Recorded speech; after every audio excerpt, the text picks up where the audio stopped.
L'évolution est un processus d'amélioration perpétuelle.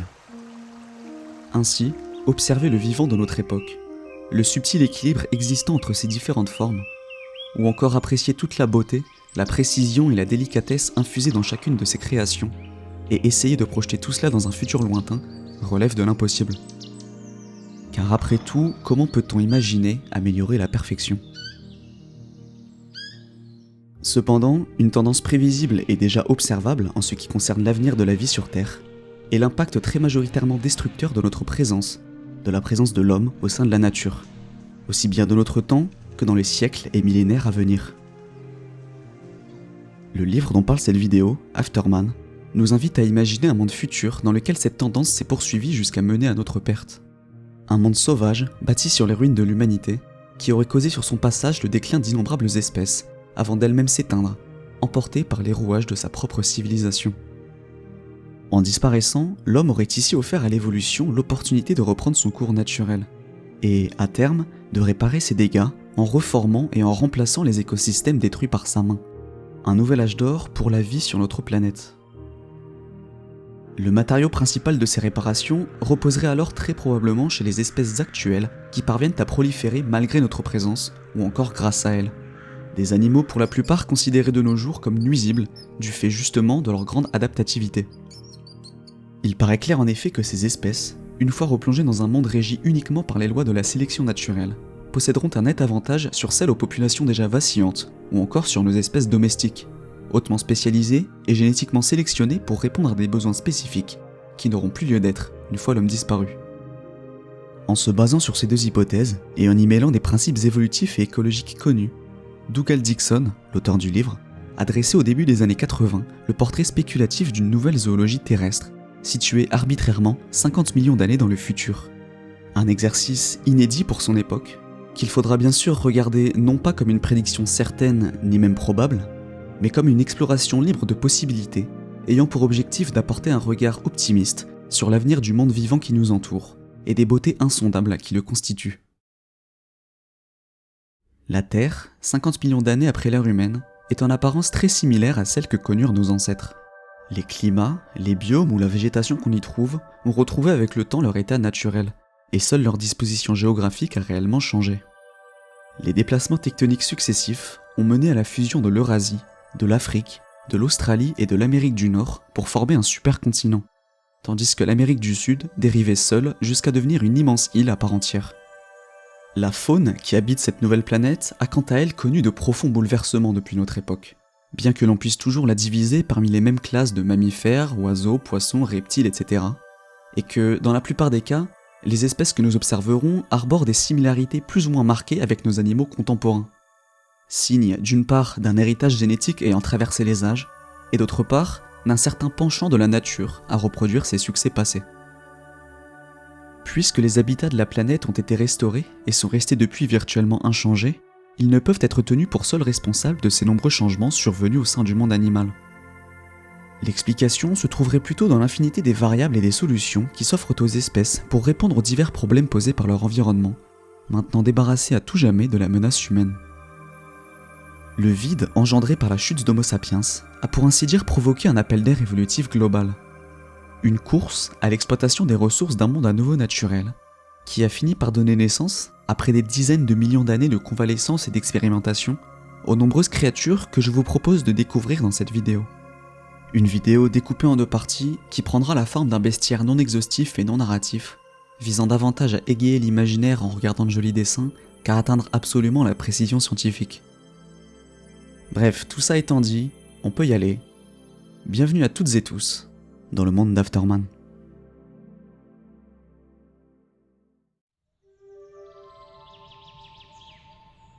L'une des familles d'animaux les plus emblématiques du monde sauvage durant notre ère était celle des cervidés, de larges herbivores à sabots qui parcouraient autrefois l'ensemble des régions tempérées de la planète, c'est-à-dire des régions composées principalement de forêts feuillues et de plaines herbeuses. Malgré une extraordinaire résilience, la population de ces espèces ne réussit pas à supporter la pression toujours croissante exercée par les activités humaines sur leurs habitats, et toutes finirent par s'éteindre peu avant nous, laissant derrière elles une vaste niche écologique vacante. Une course évolutive visant à la combler se déclencha aussitôt, et elle fut remportée par un animal au rythme de reproduction suffisamment rapide pour devancer toute compétition. Un animal si performant en fait, que l'homme essaya maintes fois de l'exterminer en son temps sans jamais réussir à endiguer son expansion. Le lapin. Après des millions d'années d'évolution et de diversification donc, une partie des lapins finit par adopter une toute nouvelle forme, adaptée à son nouveau mode de vie de grand ruminant. Voici le lagodin, l'espèce herbivore la plus répandue du Nouveau Monde, dont la silhouette ressemble à s'y méprendre, à l'exception de la tête bien sûr, à celle des cervidés des forêts d'antan. L'apparition de cet animal s'est déroulée en 2 phases. La première, plutôt simple, consistait en des générations de lapins de plus en plus gros, profitant de l'absence de compétition et de prédation pour un accès accru à la nourriture. Tandis que la seconde fut marquée par des modifications anatomiques plus profondes et subtiles. Dans une recherche de vitesse et d'efficacité, et pour pouvoir se déplacer plus facilement entre les différents terrains, les lagodins ont abandonné leur mode de locomotion bondissant pour devenir des coureurs. Leur gabarit s'est alors affiné, et leurs pattes, en plus de s'allonger, s'appuient maintenant sur 2 orteils centraux à l'ossature bien plus dense et protégés par une épaisse couche de kératine, autrement dit, des sabots. Toujours capable de se reproduire et de se disperser à un rythme exponentiel, cette espèce habite maintenant l'ensemble des biomes du supercontinent et se rencontre sous plusieurs formes, des terres arides à la toundra, en passant par les montagnes, bien que la forme la plus répandue à ce jour reste celle des forêts tempérées de l'hémisphère nord. Mais bien sûr, toutes ces adaptations ne peuvent s'expliquer uniquement par le prisme de l'environnement direct. J'en veux pour preuve par exemple sa fourrure tachetée servant à le camoufler dans la végétation. Un indice parmi d'autres d'une influence extérieure ayant forcé le développement de mécanismes de défense pour assurer sa survie. En effet, s'approprier le rôle écologique des grands herbivores a également signifié pour le lagodin d'adopter mécaniquement leur place dans la chaîne alimentaire. Ce pour le meilleur comme pour le pire. Dans un monde dénué de loups, d'ours ou même de grands félins, tout s'éteint il y a longtemps de cela. Le rôle de grand prédateur fut accaparé aux 4 coins de la planète par un animal tout aussi opportuniste et tenace que le lapin. Un animal qui était déjà à notre époque, bien que pour d'autres raisons, symbole de mort et de destruction. Le phalanx, le plus redoutable des chasseurs de la région, est un lointain descendant du rat. Ce petit rongeur a proliféré dans les décombres de notre civilisation et en a profité pour gravir un à un les échelons de l'écosystème, passant d'un mode de vie généralisé et omnivore à celui de carnivore hautement spécialisé. Sur ses longues et puissantes pattes raffinées pour la course, le phalanx possède maintenant des proportions comparables à celles d'un grand chien, et il représente une menace constante pour toutes les espèces des environs, notamment le lagodin qu'il chasse en meute à travers les prairies, en prenant soin de toujours viser les individus les plus faibles. Mais s'il en est effectivement le représentant le plus répandu, le phalanx est loin d'être le seul des descendants du rat à s'être reconverti en carnassier. Et il possède en fait de nombreux cousins de tailles et de formes variées à travers le monde, chacun spécialisé dans la chasse de proies bien spécifiques. Les prédateurs, de par leur mode d'alimentation cruel, ont tendance à nos yeux à jouer le mauvais rôle, celui de tueurs sans pitié venant briser le calme et l'harmonie de la nature. Mais il faut garder à l'esprit que leur présence est essentielle au maintien de la balance des différents écosystèmes, et ce, à n'importe quel niveau et à n'importe quelle époque. En régulant notamment la population de certaines espèces, ils offrent à d'autres de meilleures chances de développement, et participent ainsi aussi bien au renouvellement qu'à l'élargissement sur le long terme des différentes strates de la chaîne alimentaire. Un marqueur véritable d'une nature saine et durable, malgré toute la violence et la cruauté que cela implique. Changeons maintenant d'échelle pour nous intéresser aux plus petits habitants de la forêt, en commençant par le testadon, un animal d'une trentaine de centimètres dont l'apparence trahit aisément son lien de parenté avec notre hérisson contemporain. À la place des pics de ses ancêtres, il porte sur son dos une épaisse carapace sphérique, dans laquelle il se réfugie à l'approche du moindre danger. En plus d'être impénétrable pour ses prédateurs, cette forme a l'avantage de rester mobile, et il n'est pas rare de voir un testadon rouler hors de danger, ou encore de dévaler des pentes raides comme un ballon, sans rien ressentir de plus à la fin qu'un léger étourdissement. Mais plus intéressant encore est le cas de la grenouille feuille de chêne, qui tient son nom d'une excroissance de peau dorsale, lui offrant un camouflage optique particulièrement réussi au milieu des débris de la forêt. Pour chasser, elle reste immobile parmi les feuilles pendant des heures, à l'exception de sa longue langue rosâtre, qu'elle agite frénétiquement sur le sol pour imiter les mouvements d'un ver de terre. Avec un peu de patience et de technique, ce leurre finit par attirer une victime un peu trop curieuse, que la grenouille, dépourvue de dents et donc incapable de mâcher, s'empresse de gober. Le camouflage de cet animal lui sert aussi bien à chasser qu'à se dissimuler aux yeux de ses prédateurs rats, avec lesquels elle entretient d'ailleurs une relation très particulière. À l'intérieur du système sanguin de la plupart des grenouilles feuilles de chêne vit un parasite, qui nécessite, une fois son développement achevé, de passer dans le corps d'un rat pour compléter son cycle de vie. Pour ce faire, il produit une toxine qui modifie graduellement la teinte de son hôte, la faisant passer de son brun orangé habituel au vert vif.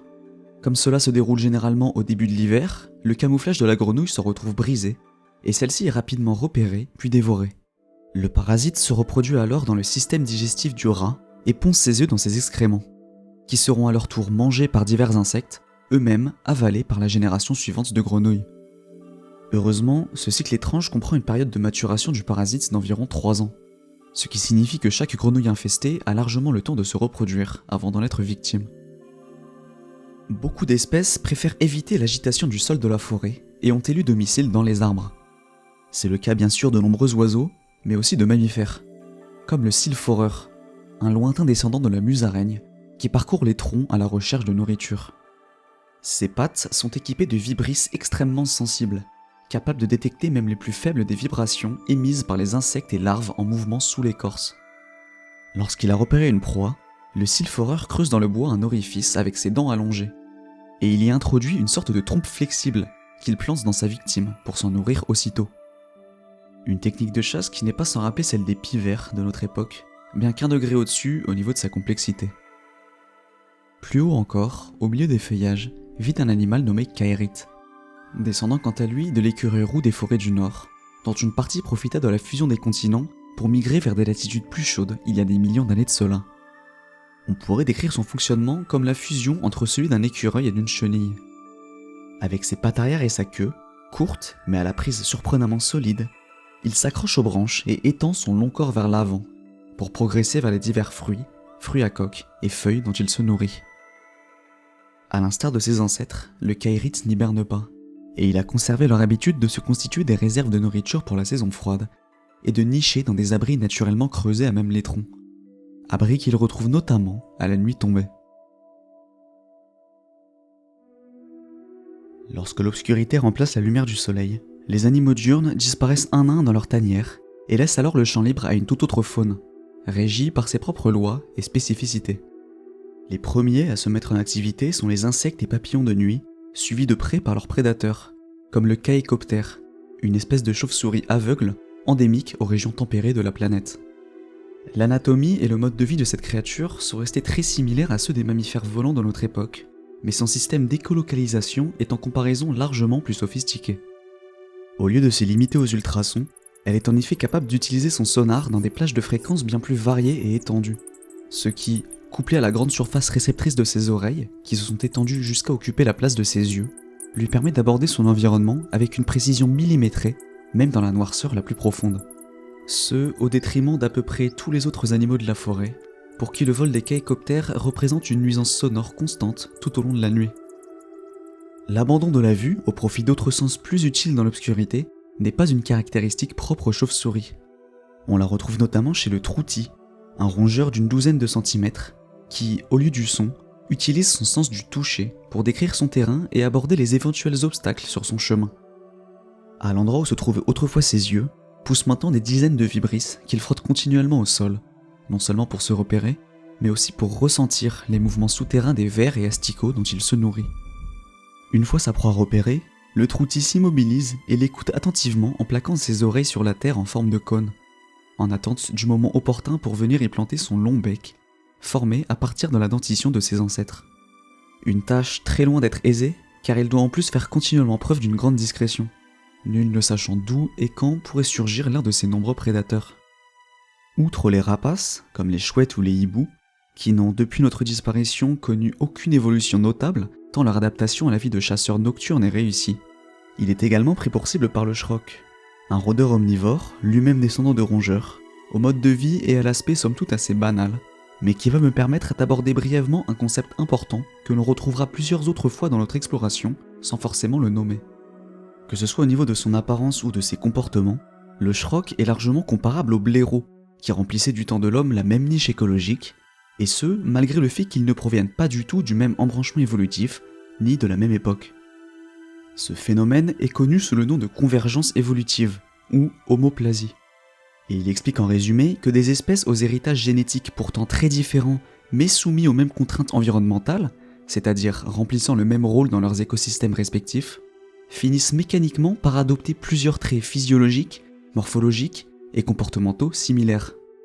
C'est ce qui explique par exemple la similarité entre le dauphin, le requin et l'ichthyosaure, trois chasseurs marins à l'anatomie très semblable, alors même qu'il s'agit respectivement d'un mammifère, d'un poisson et d'un reptile. Ou encore ce qui explique les nombreux points communs entre le daim et le lagodin. Alors, même s'il est peut-être pas très beau ou pas très intéressant, merci à notre ami le Schrock pour ce super cours de SVT. Finissons notre passage dans cette région du monde en nous penchant sur le cas de deux animaux, comparables dans leurs principes, mais très différents dans leurs échelles, ayant élu domicile dans les zones d'eau stagnante des forêts, c'est-à-dire les marécages, les étangs ou encore les tourbières. Tout d'abord, nous avons l'aquambule, qui, avec son corps de 5 cm de long à l'âge adulte, figure parmi les plus petits mammifères, non seulement de cette époque, mais de toute l'histoire terrestre. Les pattes de cet animal sont couvertes de longues touffes de poils qui élargissent significativement la surface de distribution de sa petite masse et lui permettent ni plus ni moins de marcher, ou plutôt de patiner, sur l'eau sans jamais briser sa tension superficielle. Pour se nourrir, il plante son museau, dont l'extrémité n'est pas plus large qu'une aiguille, dans des larves d'insectes reposant sous la surface de l'eau et en aspire les nutriments sur place sans avoir à les en sortir. Ce qui a là encore pour avantage de ne pas le faire couler, l'aquambule étant paradoxalement un très mauvais nageur. Difficile d'imaginer au premier coup d'œil que ce petit animal puisse avoir un quelconque lien de parenté avec le stagnopède, un prédateur des marécages hautement spécialisé qui semble n'avoir conservé de ses ancêtres rongeurs que le regard. Ses rayures verticales le camouflent au milieu des roseaux où il demeure parfaitement immobile pendant la majeure partie de ses journées, debout sur la vase, dans laquelle il ne s'enfonce pas grâce à la forme très particulière de ses 4 pattes, dont l'apparence tire plus de l'oiseau que du mammifère. La partie immergée de ces dernières est là encore recouverte de poils, suffisamment sensibles pour l'informer sur la position et le déplacement des poissons qui nageraient dans l'eau trouble autour de lui. Il n'a alors qu'à attendre patiemment que l'un d'eux s'approche assez pour le capturer dans sa mâchoire allongée. Puisque le stagnopède gobe les poissons sans prendre la peine de les mâcher, il a développé à cet effet une dentition très particulière aux dents pointues et alignées, servant à empêcher la proie de s'échapper plutôt qu'à déchirer sa chair. Un arrangement que l'on retrouve en général chez les reptiles. En résumé, il s'agit ici d'une créature hybride, qui, sans rien inventer de ses nombreux attributs, a réussi à se créer une voie évolutive tout à fait extraordinaire en les mélangeant avec suffisamment d'astuce et de subtilité pour asseoir sa domination sur son coin de la nature.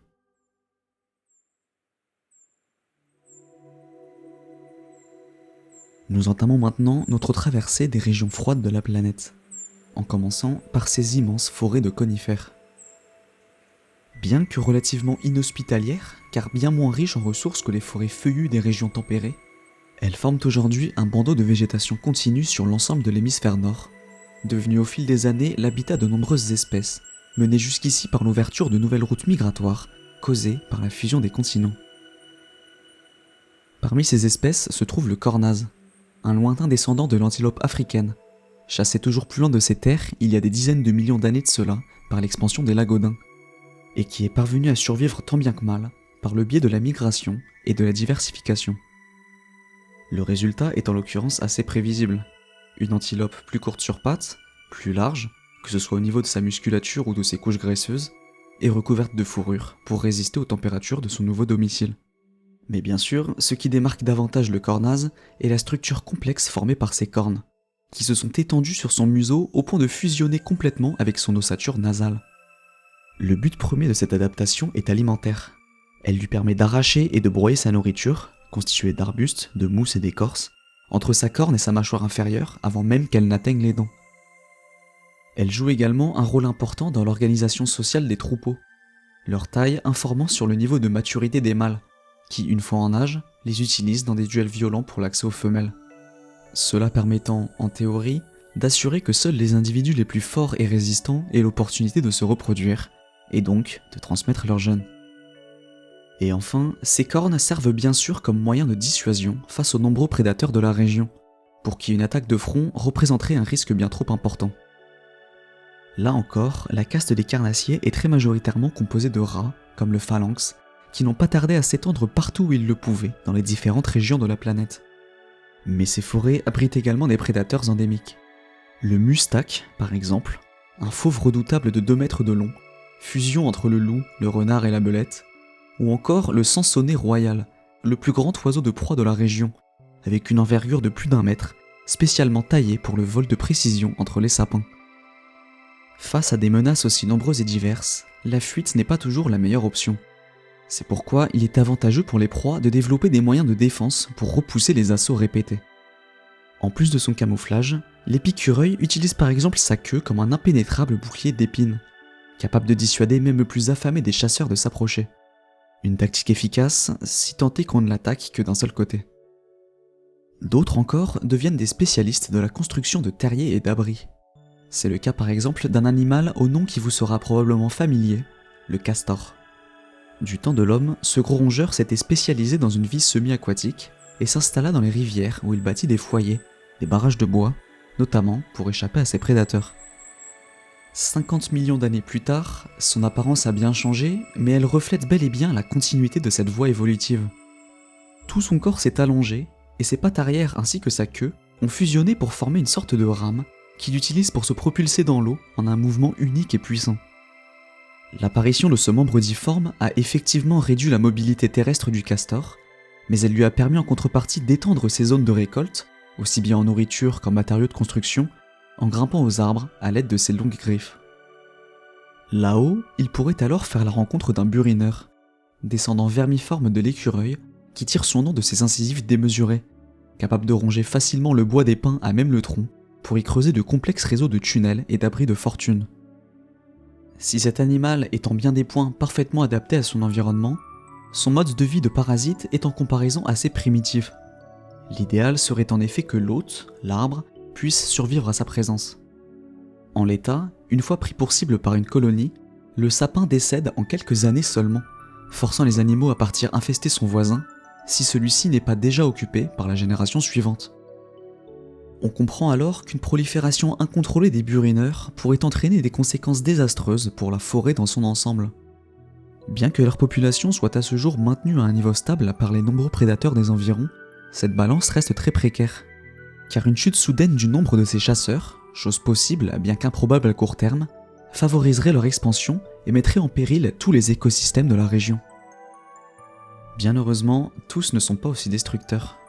Le sylvagnol, par exemple, entretient une relation bien plus raisonnable avec les arbres qu'il parcourt, et se contente de les escalader pour se nourrir de fruits et de noix poussant dans les hauteurs. Pour cela, il a développé un attribut rare, voire unique dans la famille des rongeurs, une queue préhensible, qu'il utilise pour s'agripper aux branches les plus solides et attraper sa nourriture en contrebas. Petit, rapide, discret et peu enclin à quitter la sécurité des hauteurs, le sylvagnol échappe efficacement à ses prédateurs. Mais il doit mener en parallèle une lutte acharnée pour l'accès à ses repas. Son plus grand rival à cet égard est le merle pinailleur, plus précisément le mâle, qui utilise son gabarit, son bec imposant et bien sûr sa capacité de vol pour dominer toute compétition en matière de chasse aux pommes de pin. Un aliment prisé par de nombreux animaux pour la haute valeur nutritionnelle des graines qu'il contient.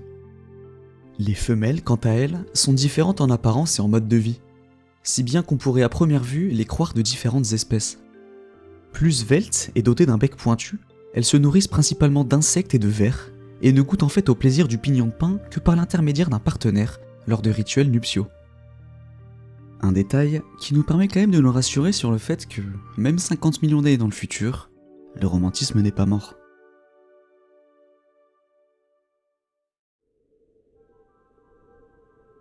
Notre route se poursuit vers les régions polaires, des plaines gelées aux montagnes en passant par la mer de glace, plongées chacune dans certains des climats les plus rudes de la planète. Ces zones sont si inhospitalières et la nourriture y est si rare que, pour qu'une espèce décide de s'y installer, il faut nécessairement qu'elle y ait été poussée par une extraordinaire pression territoriale. C'est pourquoi l'ensemble des animaux que nous verrons ici se caractérisent aussi bien par leur résilience que par leur capacité d'adaptation hors pair aux variations de leur environnement. La grande majorité des habitants de la toundra, par exemple, est migratrice. Ils ne vivent ici que pendant la faste période estivale, où, pendant un laps de temps très court de quelques semaines, les écosystèmes se reforment et les diverses sources d'alimentation deviennent abondantes, avant de disparaître à nouveau pour laisser place à la neige et au gel, forçant les animaux à reprendre la route pour passer l'hiver sous des latitudes plus vivables. Malgré l'austérité de ces conditions de vie, la toundra constitue chaque année un lieu de pèlerinage incontournable pour une formidable créature, la gargantilope laineuse, descendante démesurée des populations d'antilopes migratrices et cousine de la gargantilope des savanes, dont nous parlerons la prochaine fois. Son arrivée dans la région coïncide avec les premières fontes de neige et l'ouverture des voies d'accès vers les plaines herbeuses, où les hordes se nourrissent en masse. Avec ses longues cornes, elle chasse la poudreuse sur son passage et dévoile les différentes plantes, fleurs et lichens dont elle se nourrit du soir au matin pour reconstituer au plus vite ses réserves de graisse. En effet, cette période de l'année a beau être douce et prospère, sa brièveté en fait une course contre la montre pour l'ensemble des animaux de passage dans la région, qui n'ont à l'esprit que l'arrivée inéluctable d'un nouvel hiver, et donc la nécessité absolue de s'y préparer à temps. Pour ces géants, cela s'illustre principalement par une prise conséquente de volume en l'espace de quelques semaines. En plus de l'étoffement de leur fourrure, tout surplus calorique est stocké sous forme de graisse isolante ou au niveau de leur bosse dorsale, qui joue le rôle de réserve d'énergie dans laquelle la gargantilope pourra puiser tout au long de l'année pour se protéger du froid. Les proportions impressionnantes de cet animal, entre 2 et 3 mètres de haut à l'âge adulte, dissuadent la plupart des prédateurs de l'approcher. Mais ces voyages annuels lui font traverser, à l'aller comme au retour, le territoire d'un rat fauve particulièrement féroce. Le bardelot règne en maître incontesté sur les terres gelées, où il chasse à l'année les troupeaux d'herbivores le long de leur route migratoire. Pour s'attaquer aux proies les plus imposantes, notamment les gargantilopes, les femelles de l'espèce ont développé, indépendamment des mâles, une dentition impressionnante, semblable à celle des smilodons, des tigres à dents de sabre disparus bien avant l'arrivée de l'homme, spécialisés justement à leur époque dans la chasse aux mammouths. Au lieu de chercher à abattre leurs victimes sur le coup, elles plantent ces poignards profondément dans leur chair, puis les observent patiemment se vider de leur sang, sans avoir à risquer davantage de se faire piétiner. Une méthode d'exécution cruelle certes, mais particulièrement efficace, surtout dans un milieu où toute économie d'énergie est bonne à prendre. Certaines espèces, en particulier celles trop petites pour entreprendre de longs voyages entre différents biomes, vivent à l'année dans la toundra et adoptent en conséquence une place centrale dans l'organisation de ces écosystèmes. Le nivster, un petit rongeur des neiges, est en ce sens très similaire à son ancêtre le lemming, dont le cycle de vie influençait de son temps les comportements d'une grande partie des animaux de la région. La terre gelée étant trop dure pour être creusée, ils bâtissent des abris sous la neige à partir de matières végétales entassées pour se protéger aussi bien du gel que des prédateurs. Seuls 3 ou 4 individus suffisent à débuter une colonie et la faire se développer à un rythme exponentiel grâce à un taux de fécondité particulièrement élevé. Au fil des années et des naissances, l'abri au départ modeste s'agrandit et se renforce pour devenir une véritable forteresse, un réseau intriqué de tunnels et de chambres capable d'accueillir près d'une centaine d'individus. Chacun tirant profit de cette promiscuité et du dégagement de chaleur corporelle de son voisin pour se maintenir constamment à une bonne température. Logiquement, plus la colonie s'élargit, plus le nombre de prédateurs dans la localité augmente. L'ennemi principal des nivsters est la forme polaire du vulmis, un rat carnivore trouvable plus communément dans les régions tempérées de la planète dont il est originaire. Celui-ci a entrepris plusieurs adaptations au climat glacial de la toundra, comme un rétrécissement de ses extrémités, ses oreilles, son museau et même ses pattes pour se protéger des gelures, ou encore un pelage d'hiver albâtre servant de camouflage sur l'étendue neigeuse. Le vulmis polaire chasse à la manière des renards d'autrefois. Il traque ses proies en épiant leurs mouvements sous la neige et les déloge en creusant directement à travers les murs de leur terrier, sans jamais rencontrer aucun moyen de défense réellement efficace de la part des nivsters, si ce n'est encore une fois une très haute fécondité qui remplace rapidement les pertes inévitables de leur communauté. Outre les rats, la menace est également aviaire. Un oiseau en particulier, le corbeau, descendant direct du grand corbeau nommé ainsi pour le plumage épais protégeant ses pattes du gel, s'est spécialisé dans la chasse hivernale aux petits rongeurs. Il les repère d'abord depuis les airs, puis leur rue dessus et les capture sans difficulté dans son long bec. Mais il est tout de même intéressant de noter qu'avec sa force et son mètre et demi de hauteur, le corbeau pourrait aisément détruire la forteresse en un seul passage. Mais il est suffisamment intelligent pour comprendre que cela représenterait un immense gâchis d'énergie et de nourriture. Il préfère alors revenir l'attaquer régulièrement pour ne saisir que ce dont il a besoin à l'instant T pour se remplir l'estomac, assurant ainsi la survie de la colonie et la fraîcheur de ses repas. Finalement, après environ 4 ou 5 années de croissance continue, la colonie devient si importante que les réserves locales d'herbes, de graines ou de mousse se tarissent et ne sont plus capables de subvenir à ses besoins. Le temps vient alors pour les nifsters de se séparer et de migrer vers de nouvelles terres propices au démarrage d'un nouveau cycle. Hors de leur abri, ces groupes migrateurs sont absolument sans défense, et près de la moitié de leur population succombe chaque fois aux prédateurs avant d'atteindre sa destination. Une hécatombe sans incidence réelle sur le maintien de l'espèce dans son ensemble, car elle sera rapidement gommée par l'établissement de nouvelles colonies.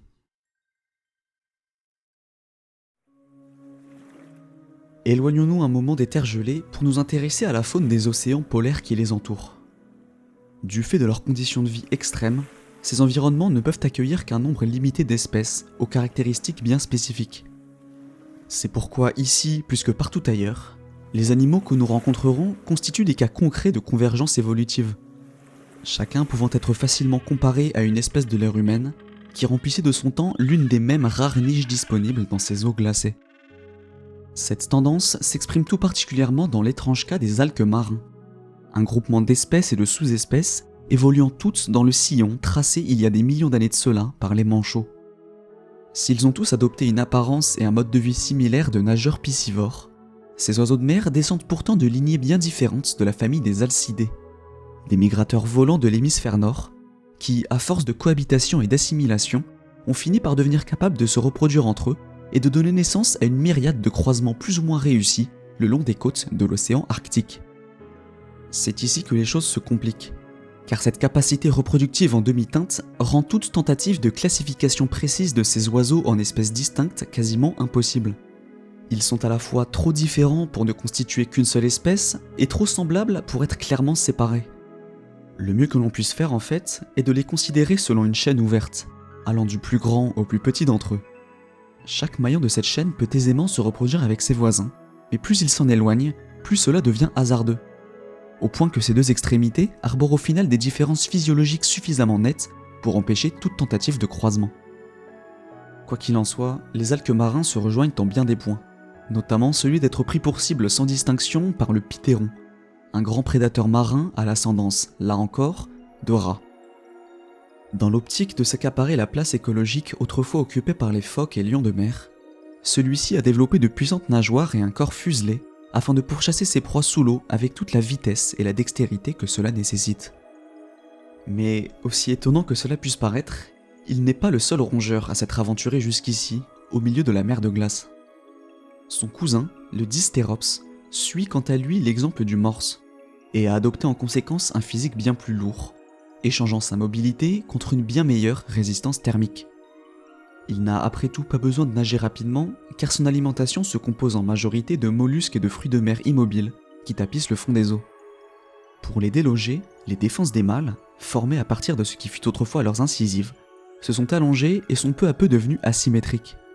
Celle de gauche, bien plus longue, pointe maintenant vers l'avant et permet de s'attaquer à des coquillages qui auraient autrement été hors de portée.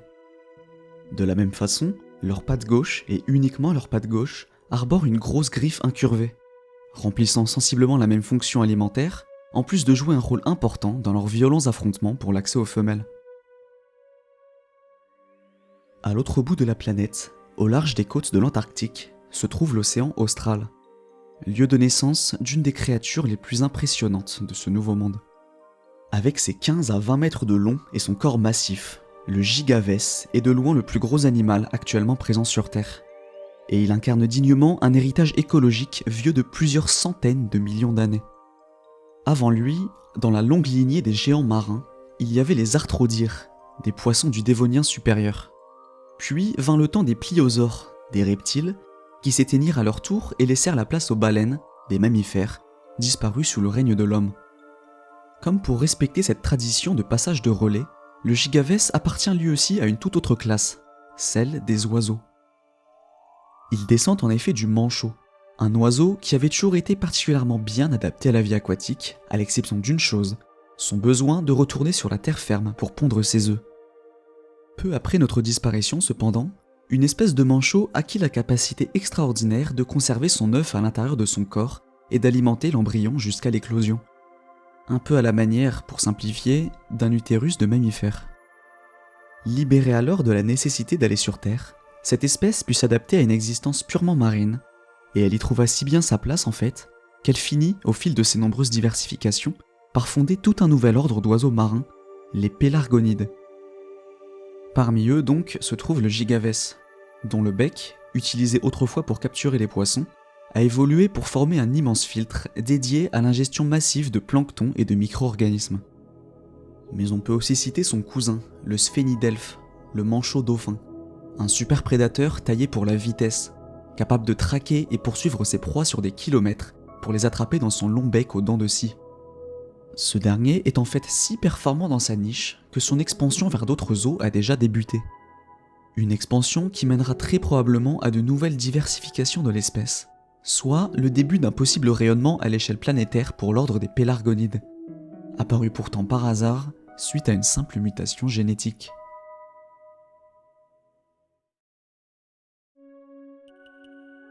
Bien qu'elles soient dispersées géographiquement, les zones montagneuses et de haute altitude présentent des conditions, notamment climatiques, comparables à celles des régions polaires. On y retrouve notamment la place centrale des variations saisonnières dans le cycle de vie de ses habitants, qui passent pour la plupart l'été à se nourrir et à se reproduire dans les hauteurs, avant de descendre dans les vallées à la tombée de l'hiver pour s'abriter du gel. Durant la saison chaude donc, il est possible d'observer sur les cols ensoleillés le passage de petits groupes de caprix, descendants directs du bouquetin des Alpes, venus ici pour profiter de la brève abondance de végétation. La rudesse de leur milieu de vie fait que ces groupes s'organisent tous sensiblement de la même façon. Un unique mâle dominant guide et protège jalousement son harem de 4 à 6 femelles, accompagnées bien souvent par leurs petits. Pendant qu'Elbrut, lui, surveille attentivement les alentours. D'une part, pour éviter de se faire surprendre par l'approche d'un autre mâle, qui chercherait au cours d'une joute à s'accaparer sa place dans la tribu, et d'autre part, pour repérer le plus tôt possible une attaque de Chourak, un rongeur fauve des montagnes particulièrement habile et dur à détecter dans ces terrains rocheux. Ce prédateur suit et harcèle les troupeaux le long de leur migration annuelle. Mais il se doit de préparer chacun de ses assauts méticuleusement en conservant pour lui l'effet de surprise. Sans quoi il s'exposerait à une contre-offensive des femelles, qui, armées de leur immense corne et galvanisées par l'instinct maternel, n'hésiteraient pas à s'engager dans un duel mortel pour la protection de leurs petits. D'une façon nettement moins dramatique, la montagne est également le théâtre d'une guerre incessante entre deux animaux bien plus petits. Cette guerre n'est pas violente ou mortelle, et elle s'exprime plutôt dans le développement de stratégies de prolifération toujours plus complexes pour s'installer avant l'autre sur de nouveaux territoires à exploiter.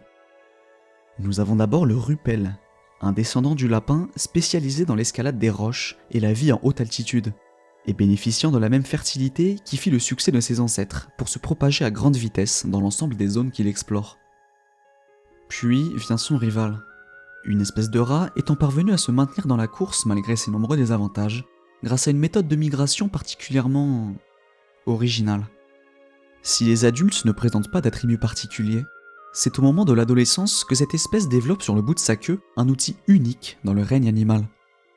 Quand vient pour eux le moment de quitter le nid familial, lorsque l'air chaud de leur deuxième été se met à remonter des vallées et à produire de puissants courants ascendants entre les sommets, les jeunes aéromys déploient cette large formation de poils en forme de parachute, et ils se laissent simplement emporter par le vent, dans l'espoir qu'il les mène vers de nouvelles terres à coloniser. Comme on pourrait s'y attendre, ce saut dans le vide sans contrôle sur sa trajectoire est une méthode de dispersion efficace peut-être, mais extrêmement inconsistante. Une large majorité d'entre eux finit rapidement sa course dans les rochers ou attrapés au vol par des oiseaux de proie. Mais les autres, les plus chanceux, peuvent parfois survoler les montagnes des heures durant et couvrir d'énormes distances avant d'atterrir en douceur dans leur nouveau foyer. Une fois fait, il devient bien sûr insensé pour eux de jamais reprendre un tel risque. Ils perdent donc leur parachute et s'affairent à accomplir la deuxième étape de leur devoir, se reproduire, afin que la génération suivante puisse à son tour prendre son envol. C'est donc sur cet animal, aussi absurdement poétique que poétiquement absurde, que se termine la première partie de notre exploration. J'ai décidé de découper cette vidéo en deux parties pour plusieurs raisons. Alors déjà pour rendre le tout un peu plus digeste, et aussi pour avoir quelque chose à poster le temps que je travaille sur la deuxième, puisque j'avance à un rythme comiquement lent. Dans cette deuxième partie, il nous restera à découvrir un bon paquet d'espèces, certaines parmi les plus originales et intéressantes du bouquin. Donc si cette première partie vous a plu, déjà merci, c'est sympa, et vous pouvez vous abonner pour pas louper la suite, qui devrait arriver dans les semaines suivantes, si je redisparais pas entre-temps. Voilà, bref, je ferai une vraie outro la prochaine fois. Merci d'avoir regardé. À plus.